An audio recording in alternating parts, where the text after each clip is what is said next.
बिस्मिल्लाहिर्रहमानिर्रहीम अस्सलाम वालेकुम दोस्तों। एक ही मार्केटिंग की टेक्निक्स को, एक ही मार्केटिंग के तरीके को बहुत सारे लोग अडॉप्ट करते हैं, बहुत सारे बिजनेस अडॉप्ट करते हैं, लेकिन रिजल्ट्स अलग अलग होते हैं। उसकी वजह होती है कि वो बीच में कोई ऐसी स्ट्रेटजीज को फॉलो कर देते हैं जिससे वो ग्रो करते हैं। बेसिकली हर एक चीज़ का अगर आपको कंसेप्ट क्लियर है तो आप उसकी स्ट्रेटजीज को डिज़ाइन कर सकते हैं, उसको समझ सकते हैं और अपने बिजनेस में अप्लाई करके ग्रो कर सकते हैं।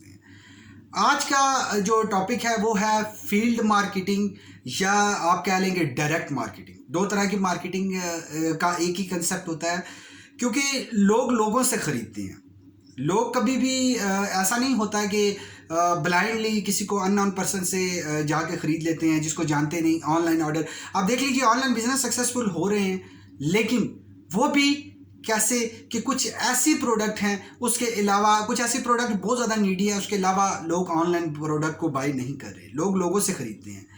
आप कॉल के ज़रिए से कॉरेस्पॉन्डिंग करते हैं, आप ईमेल के ज़रिए से कॉरेस्पॉन्डिंग करते हैं, आप व्हाट्सएप के ज़रिए से कॉरेस्पॉन्डिंग करते हैं, आप कोई फ्रेंचाइज ओपन कर लेते हैं जहाँ पे लोगों की आमदोरफ्त होती है, लोग आते हैं, आप उसके फिजिकल लेके जाते हैं। आप कोई भी ऐसा डिस्प्ले सेंटर ओपन कर लेते हैं, वहाँ पे जो आप प्रोडक्ट को सेल करेंगे, प्रोडक्ट को बाय करेगा जो भी कस्टमर, उस बेसिकली टर्म कंप्लीट को, जिस टर्म के अंदर ये कैटेगरी आती है, उसको बेसिकली फील्ड मार्केटिंग या डायरेक्ट मार्केटिंग कहा जाता है।